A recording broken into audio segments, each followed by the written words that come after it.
is the most haunted house in Australia, located in New South Wales. Can a change of fortune change the soul of a person?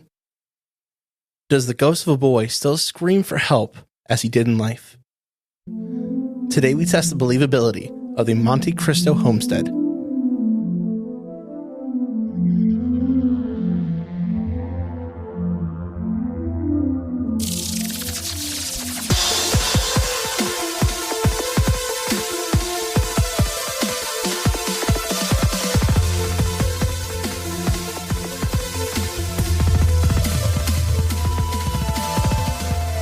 Welcome to Believing the Bizarre, Where we dive into the unknown and the unusual and tell you whether or not we find it believable. Welcome back to another Tuesday.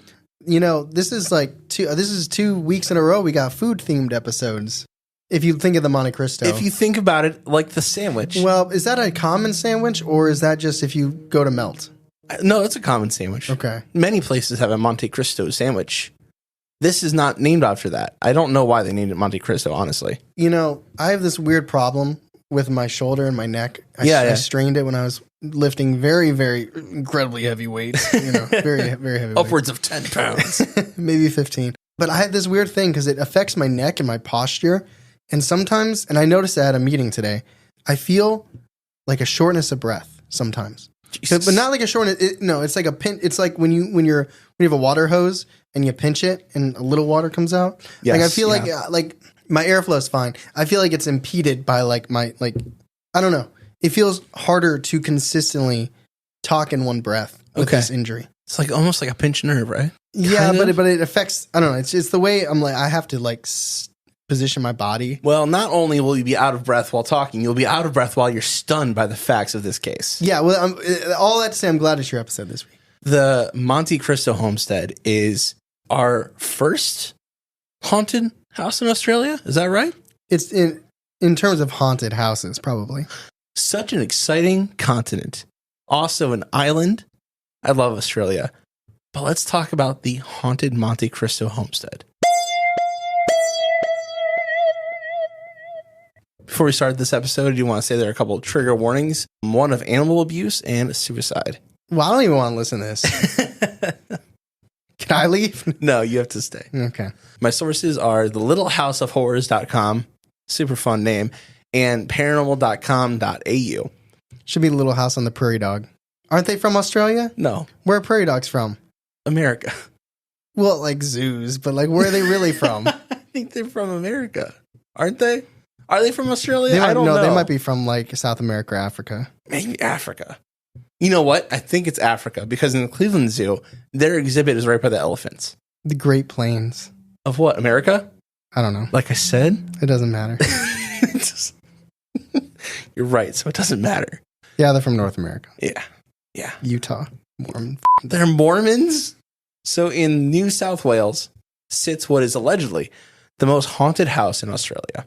The city of Junee lies between Sydney and Melbourne, and it's a little bit deeper into the continent of Australia. And that city is the home of the Monte Cristo Homestead. So first we're going to dive into the history of the homestead and how it became what it is. Like the building process? First they had an architect. Kind of, actually. A little bit. So it started from a family. And the father, Christopher William Crawley, was a farmer who bought 2 parcels of land to build his family's home. It's a lot of land. Parcel versus an acre, is it? I have no idea. I know parcels are still what they call I don't know what the difference is. I'm not a land person. So prairie dog is to acre and kangaroo is to parcel. No, there's parcels in America. And the I don't grasslands. think it quite works. Yeah, I don't know. I don't know what a parcel is. No, you're right. They do say parcels in your mortgage statement. Yeah. They should just say acres. Yes. Do you know how many acres you have? No. I don't either. I don't have an acre. So we're going to talk about the Crawley family. So Christopher William Crawley bought these parcels. And in the first few years, they had a hard life, their family, because Junee was a somewhat rural place. So there's not a lot of people. By somewhat, I mean very rural. It's in the middle of nowhere. The family of 9 lived in a small stone cottage for years as they struggled to feed themselves and get by. Is this on their parcel of land? Yes, it's on their 2 parcels. their small stone cottage They built a small stone cottage on two parcels. Okay. But eventually, the Crawley fortune changed when the Great Southern Rail Line opened in 1878 and cut through Junee. Crawley opened a hotel on the rail line. His stone hut? No, he ended up building this giant house. So they got bunk beds. It's actually really impressive. Do you want to see a picture of it? Yeah. No, it's nice. It's a very nice looking hotel. Yeah, it's a little green, but it's nice. So because of the success of the hotel, Crawley became very wealthy and was named a founder of Junee. So like the town wasn't really established until this hotel put it on the map. Wow. So I'm assuming the train stopped there. It did. It just keeps going. Like, why does anyone ever stop here? Come on. Christopher was beloved by the town and was known as a generous individual who gave to his community. After his success, Christopher tore down his old stone shed and replaced it with a brick stable for his prize-winning horse. It's a little bit of a red flag to me. I don't know about you. It's a red flag? Yeah, a little bit. This dude can build things. He can build whatever he wants, and I don't care if it's for his wife or his horse, whatever. Get out there and build it, man. He's got the money for it now. He does. Prime break. He has all the money. So Christopher actually ended up dying in 1910 of heart failure, and I've never heard of this before today. It was an infected carbuncle on his neck, which is kind of like a giant inflamed pimple. Oh. That's filled with pus. And because of this, he got blood poisoning. Oh. And that with a heart failure was fatal. So I sympathize with him through like the shoulder pain right now, but no pimple with pus here. Yeah. Pimple pus. Gross. Pimple pus. It's not a good nickname for him. Now, when he died, his wife, Elizabeth, she kind of lost it. She became a bit of an agoraphobe, and she spent most of the next 23 years of her life in this makeshift chapel in the attic. She only left the house 2 times after he died.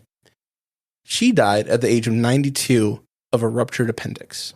Well, good thing they didn't live in like New York City. There's nowhere for her really to go. Yeah. Anyway, yeah. Even if she wanted to go, it's like, oh, there's my 7 children again. I think that's kind of the point. Like, she didn't really have anywhere to go to anyway. So yeah. Just a little scared that she spent most of it in the chapel. So the last of the Crawleys left in 1948. And at that point, the house sat abandoned for a decade. Now, they did have caretakers that would come and try to prevent things like vandalism, but those events still happened. It was cleared out by the end of that decade. All the original furniture was gone. Now, the house needed some attention, and the homestead was bought by Reginald and Olivia Ryan in 1963. And that's the end of the episode. They lived there happily ever after. Awesome. Believable. Now, the Ryans did something, I think, equally unbelievable to anything else. They turned this house, after they restored it fully, they turned it into a doll museum. And this is the stone house, not the No, hotel? it's the big old hotel. Okay. Yeah, the horse stable is not really in this anymore. No, but the stone house that they lived in. That got torn down and became the stable. Oh, okay, I see. Well, I feel like with a name like Reginald Ryan, you can do whatever you want. I think he thought that too. That's a great name. Like, it's not a name that you would see someone having today. Yeah. But well, it's very old fashioned. Yeah. So in their doll museum, they also had a lot of things happen to them as soon as they bought the property. The Ryans noted that strange things would happen at night. They tried to bring their cat and their dog into the home because they tried to make it like a livable house. And their cat and their dog both refused to even enter the property. And when they tried to mate them, the animals would flee. So wait, is this a museum or is this a home? It's a home/museum. Yeah, they live there too. The Ryans also noticed that when they would leave at night, they would find the homestead alight when they approached it. But as soon as they opened the door, the house would be pitch black. Which, when I first read that, I was like, oh, that's not that bad. And then I read it again. I was like, they opened the door, it was black. That would be unsettling. Yeah. Ooh, that's so weird. Ghosts just looking out for the electric bill. Only when they go inside, though. Now, according to the Ryans, there were about 10 ghosts that live in the homestead. Some more active than the other. None of them, however, liked animals. Now, this is where the animal abuse comes in. The Ryans would come home one night to the homestead and find that all of their chickens on the property had been choked to death. They also found that their pet parrot had been strangled, and there were other animals that were killed in a brutal manner. Jeez. That is sad. That's the guy from SpongeBob. The guy the Strangler. You know who I'm talking about. I can't think of it. It might have just been called the Strangler. Maybe. Did he strangle people? Yeah, he kept trying to get SpongeBob, but he kept throwing parties at his house. Oh, he's like, I'm going to get you. Yeah. Yeah, I remember that. It seems to me that these people, these ghosts, right, are a ghost that kills things. What would you consider that? Bad. Bad. Right? Bad. Not good? I think so. Do you mean, like, is it a ghost or is it something else? No, I think it's a ghost, but I would consider that at least malevolent. Yeah. They don't. The Ryans do not. Okay. All right. I have a theory already. Okay. All right. So it said that the ghost of Christopher and Elizabeth at the home, Christopher is said to be he's a kind ghost. But Elizabeth, she's said to be very judgmental. And if she doesn't like you when you come into the home, she will target you. She'll try to scare you. And this is where the suicide warning comes in. Christopher was said to be somewhat unfaithful to his wife. He reportedly got 2 maids pregnant. And the first maid jumped to her death on the balcony of the home. She hit the stairs and was killed on impact. She is said to still haunt the veranda outside, and her bloodstains are said to still appear on the steps. This next ghost, Harold, he is the child of the other maid. The other maid that got pregnant, she gave birth to this boy, Harold. And unfortunately, when he was a young boy, he was hit by a coach, leaving him permanently disabled. Hit by a coach? Like a stagecoach. What? Red Dead Redemption? I didn't play it. Okay. Back to the Future? Yeah. They ride a coach. The horses in the front, and then... Like a carriage? Yeah, it's also called a coach. Okay, I see. He was hit by one of those? Yes, he was hit by a coach. Okay. He was hit by a coach, leaving him permanently disabled. Treatment at the time was not the same of today, of course. And they ended up chaining Harold to the same room, the coach room, where they would keep the coaches. They kept him in the room with the thing that disabled him? Yeah. And he would scream as he was chained there constantly. Eventually later, he was sent to an asylum after he was found chained to his mother's bed, where she had been dead for some time. It said that Harold's spirit still haunts this grounds. So this is not Reginald, and this is still, we're talking about Chris's time. Yeah, we're talking about what happened in Chris's time. And so Chris met the maid in the horses area. They did whatever, and then Harold was born, and then so the maids in that time period. Mm-hmm. Okay. So yeah, so he's been dead, and so everything else is We got through Chris's time period. He's just building stuff. He's a generous man. Yeah, and I felt good about him. And now you're going back in time. Yeah, and now I don't know. Things have kind of been going not great. It just shows that we don't know everything what's going on behind people. Well, I felt bad for Puss Pimple at first. Now maybe that's what you call karma. Could be. I mean, he still was generous and helped found this community. Yeah, he gives everything away. He's very generous. Yes. Yeah, just plant seeds. He is a farmer. He is a farmer at heart. The next ghost, farmers only, is the next ghost is Morris, and this is a quote. The coach house is haunted by a young stable boy named Morris. He didn't feel well one day, and he decided to stay in bed in the coach house. His master, Christopher, didn't approve of the fact that he slept in, so he decided to teach him a lesson. He put the boy's straw mattress on fire, thinking he would jump up and get to work. But Morris was too ill, and he couldn't get up. He died in his bed. People still hear his screams today. Quote. It's amazing how in 10 minutes I can have a completely different perspective on a person. Yeah. And it just makes you question, what does money do to you? Was that always there, or did he do it because he had money? So this is not during Christopher's time period. This is a little bit after. and this is Ethel.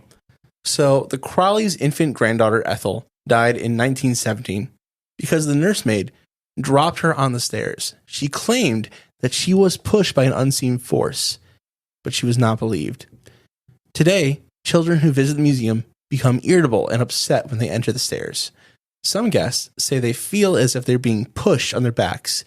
Some claim to feel an ice-cold, tiny hand slip into theirs when they go to the upstairs rooms. So, if you want to bring it back to Christopher, he was dead at this point, so it could have been his ghost that pushed the maid. Just saying. It could have been. I don't want to blame it all on Christopher. Well, we can blame a lot on him. So, was the house vacant from 1950s to 1960s? Yes. That decade? Mm-hmm. Okay. It was. And this is the last story. During that time of the vacancy, one of the caretakers, he's said to be a ghost now too, because his name is Jack. And this is another quote. Quote, a more recent ghost is that Jack Simpson. He was the home's caretaker, and at some point, he was shot to death in 1960 on the porch of the front of the house by a young man. The words, "Die Jack, ha ha," were carved into the shed, and they could still be seen there today. Jeez. Yeah, that's intense. And even to do the ha ha. He had to laugh into it.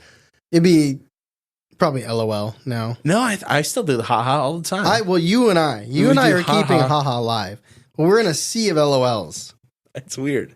But yeah, those are the last of the reported ghosts by the Ryans. That wasn't 10, right? It wasn't 10. Some of them were just kind of there. Not as, and there's not really story-driven ones. They're just chilling. They're just chilling. They're vibing. Haunted mansion. But next we've got some experiences.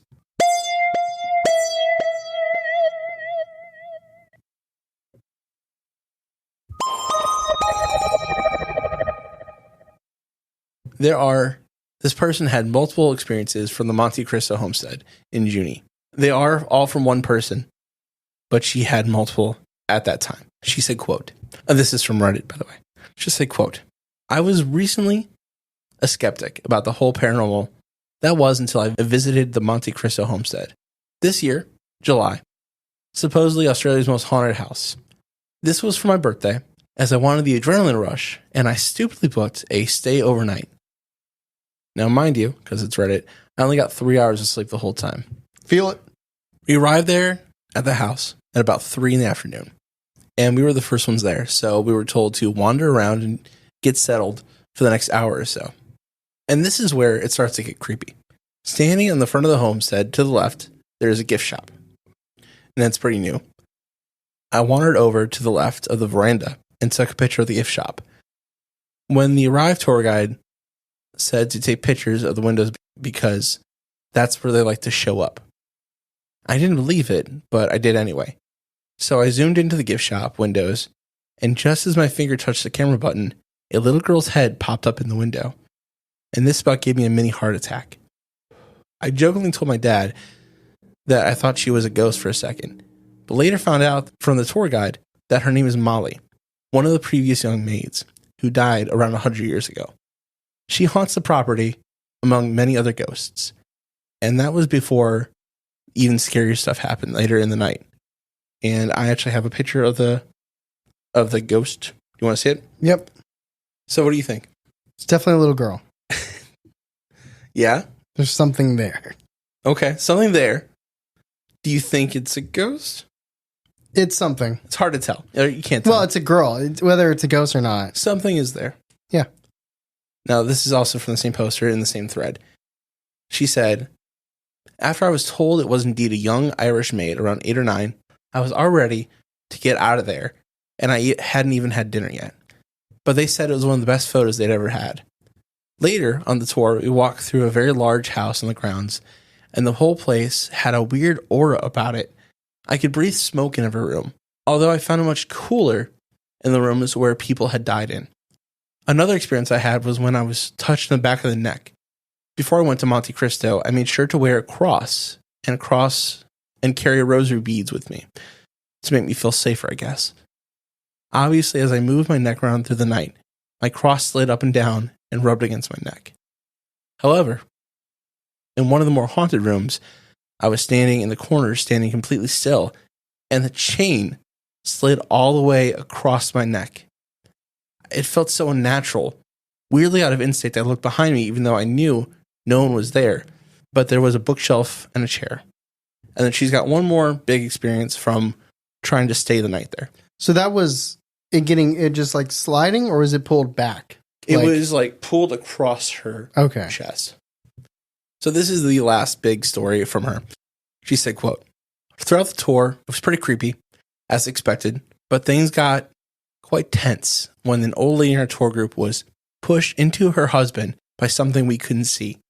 At the time, we were in the girls' room, where the girls often tug on people's clothes and give little pushes. Nothing serious. Although this did give the old lady a fright, and she was so surprised. Lawrence, the tour guide, had stopped halfway through the tour and handed it off to his wife, as the two ghosts kept appearing and scaring him. I can safely say that this wasn't an act, as we could see the fear in his eyes. Later, he deeply apologized, but he'd lately been seeing the ghosts on the property more and more, and it was only until we went to bed that things got real for us. The whole tour group, around 20 people, was informed that the whole house was obviously haunted, which included each one of our rooms. They also said that it was common for people to leave during the night. About an hour after we all went to bed, I heard walking around upstairs directly above us, which would have put me in the room accompanied by the elder couple from the tour. It sounded like hard-soled shoes walking on the wooden floor. It went on for about 30 seconds, and it continued like that for the rest of the night, with about an hour and a half in between. By the second to third time we heard it, we knew the elderly couple only got up so many times. I never thought I would get used to paranormal things, but by 2 a.m, I was pretty sick of it. In the entrance of the room, you have a step down to a wooden step, which creaked. Well, this step creaked about twice during the night, and because I was wide awake already, I practically crapped myself. You have no idea how happy I was to finally see the daylight. It was the longest night of my life. I asked my dad if he had experienced anything last night, and he claimed that while after the door had creaked, his shoulder was hugged by a smaller person. He said the hug felt saddened and cold. It only lasted about 3 seconds. I could tell this shook my dad to his core. Mind you, he's not scared of many things. During breakfast, I made sure to ask the elderly couple above us if they'd gotten up during the night, and of course they said no, not even once. They hadn't even heard anything. That info really baffled me, and my family members were all clearly heard walking the night. Below is our room, which we were later informed was the maid's room, the most haunted room a guest can stay in.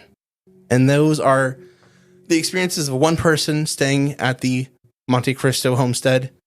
But let's talk about the whole Monte Cristo Homestead as a whole in the discussion. This is where I'd like to stop the episode and thank everyone who has joined our Patreon lately. I have Jake, Anthony, you, Elena, B, and Amelia, who signed up for her sister Alejandra, and that just makes her really cool.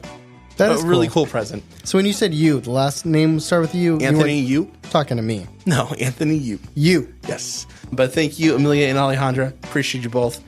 Angel and Lauren. Those people have joined our Patreon recently. Thank you so much. Could not do it without you. There's a lot going on the Patreon. Tyler, what's one thing that you want to shout out from the Patreon? Oh, man, one thing.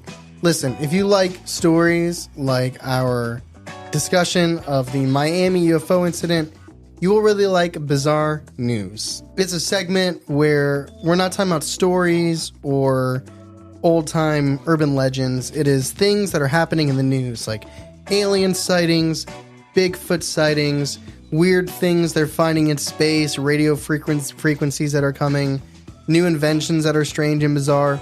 It's all that newsy stuff that is just weird, crazy, unexpected, and it's a lot of fun. It has more of a timely urgency than a lot of things we talk about on the podcast, but it's awesome, and I know from what we've heard from people, they seem to like it. I enjoy it very much. I also enjoy Do You Believe the Bizarre? And that is a game with producer Ben where he tells us 3 stories. There's 3 rounds with 3 stories each.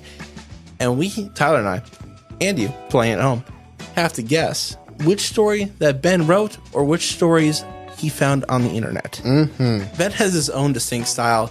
Tyler has cracked the code on how to figure out what he's written. And I'll never tell. I've not gotten there yet, but it's still a lot of fun to play. Also, just want to shout out, because I realize we haven't said it yet, because as of the recording of this, it hasn't happened yet, but I realize this is happening after. Yes, but thank you to everybody who's joined us for believing the Boozar. I assume it was a lot of fun. We might remember as much of it as we would remember right now, which is none. We'll have to watch it back. We'll watch it. We will be recorded. On Twitch. On Twitch, so it'll exist, I think. But yeah, so thank everybody who joined us. I hope the people that won the giveaway stuff enjoy it, and I hope we were just the right amount of silly. I hope so too. But that being said, let's get back to the Monte Cristo Homestead. The Monte Cristo Homestead, Australia's most haunted house. Yeah, quotation marks. So what do you think? What do you think about the whole thing in general? Do you believe the stories that the Ryans told about all the ghosts involved? I find the one about Harold the most dubious, personally. So is it a hotel or is it a museum? It's a hotel now. It was a hotel, became a museum, now it's a hotel. Lawrence, the tour guide, that is the son of Reginald and Olive. Yeah, I think I don't believe it. I think they knew they were opening a doll museum, and I think they knew that publicity would be good, and they knew some of the history of Chris. Yeah. Mm-hmm. And they milked it. I think you're right. Like that's one of my biggest question here is like, they seem like decent people, Christopher and Elizabeth and their kids. They all no, they don't. No. I don't know how much of that is true though. The main stuff is unsubstantiated. Substantiated? Yes, thank you. Unsubstantiated. The part about it hasn't Harold, been resourced. There's no peer-reviewed journals. No, it's not. And you wait, hold on. And you're telling me this is the largest haunting in Australia, apparently, and you were able to find one Reddit post about it, and they deleted their account? Yes, that's right. That's absolutely correct. No. I'm going to give Australia the benefit of the doubt and say this isn't their most haunted location. Not location, house. Give me that. It's not you. It's them. give the island continent a chance. No. And it was meerkats I was thinking of, not prairie dogs. And it was Africa. What a callback. Also, my theory, when I was asking you if they left in the 50s and got in the 60s, yeah, I'm wondering if the strangled chickens, if that was even true. If it was true. Was just more vandals. Because for 10 years, people are going and stealing stuff. Yeah. People move in, they're frustrated, like, I'm going to make them leave, and I'm going to strangle. And that could be false, but the whole thing could be false. Yeah. It's just, it's like... The chickens were outside. You went to a steakhouse because you were told this is Outback Steakhouse. You were told this is the best steak you can get, and it's the best and the biggest steakhouse. Yeah. It's a steakhouse. It's not the steak location. The best steakhouse ever. And you go and you order a $45 steak, and they give you 3 ounces, and you're like, "There's nothing to this, Charlie." Mm-hmm. There's nothing to this. I don't think there is either. I was really disappointed when I was digging into it. I was like, this sounds like a really cool story. And I felt like a lackluster, honestly. I don't like the Chris stuff is bad. Like doing that to the son or the maid's son with the fire. If that happened is bad. You know, cheating on his wife and having children and whatever. Like none of that's good. But Reginald, it's not bad to claim something is haunted for publicity. Like that's not illegal and it's lying, but it's like it's a tactic. It's marketing. It's business. They marketed it. It's like we have this doll museum.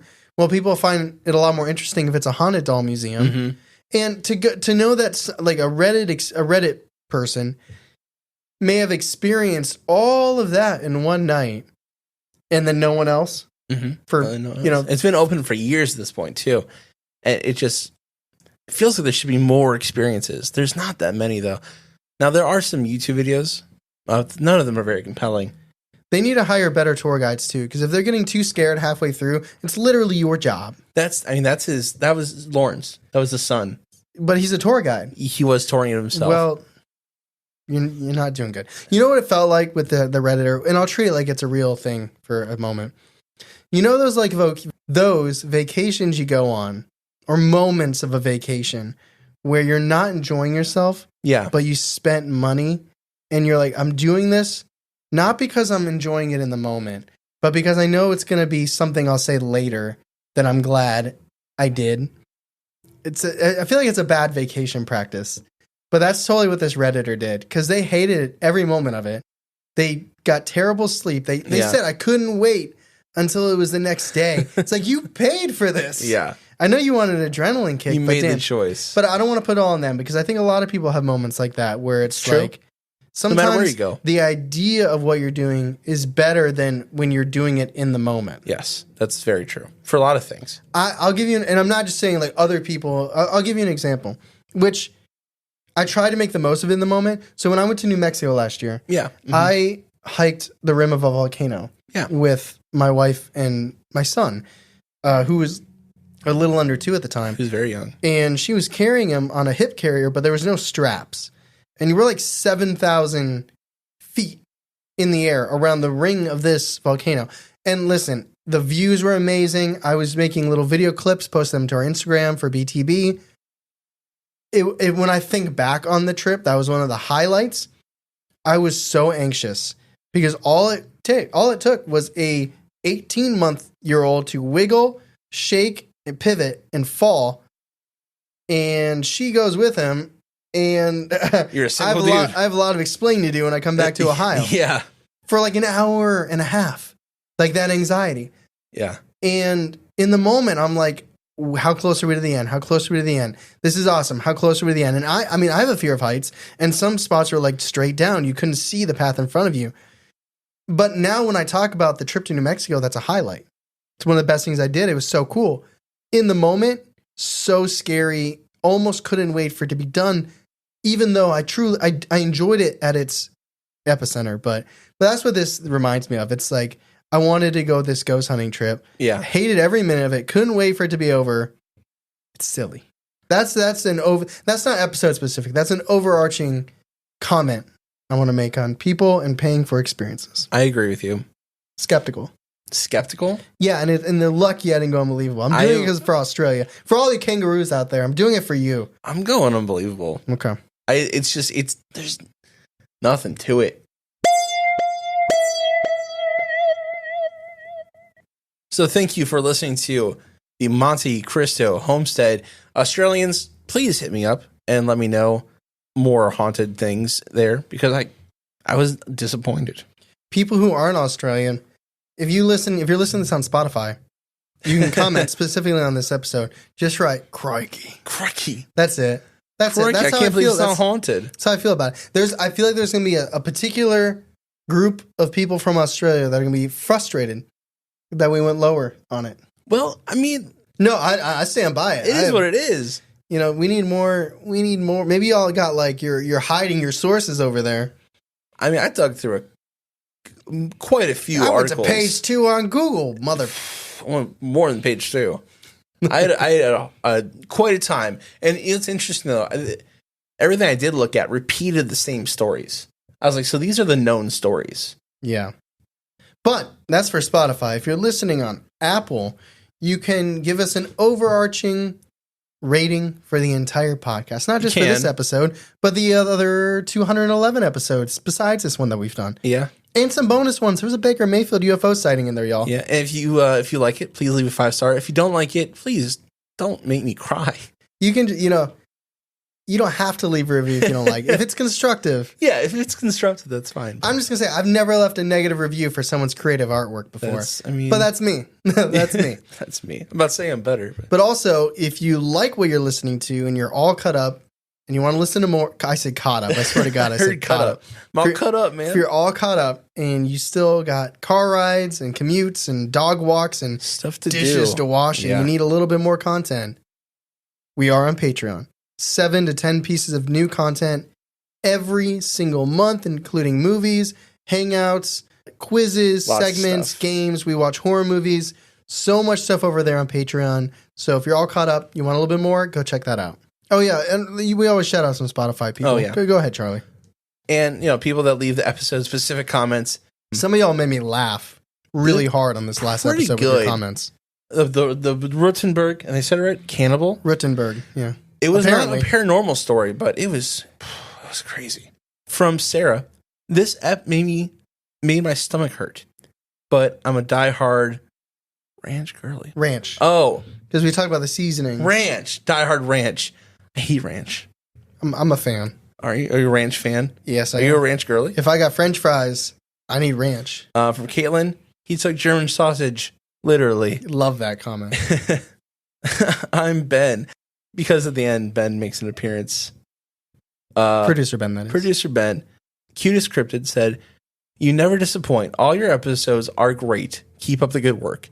And that means a whole lot because we try very hard on these episodes, and we wouldn't do it if you guys weren't listening at this point. Yep, but you are, and we appreciate you. So thank you so much for listening to the show. That wouldn't be able to build a hotel, a house, or a horse's house. But thank you so much. As always, I'm Tyler. And I'm Charlie. And catch us next week on Believing the Bizarre. The podcast is bizarre as you are.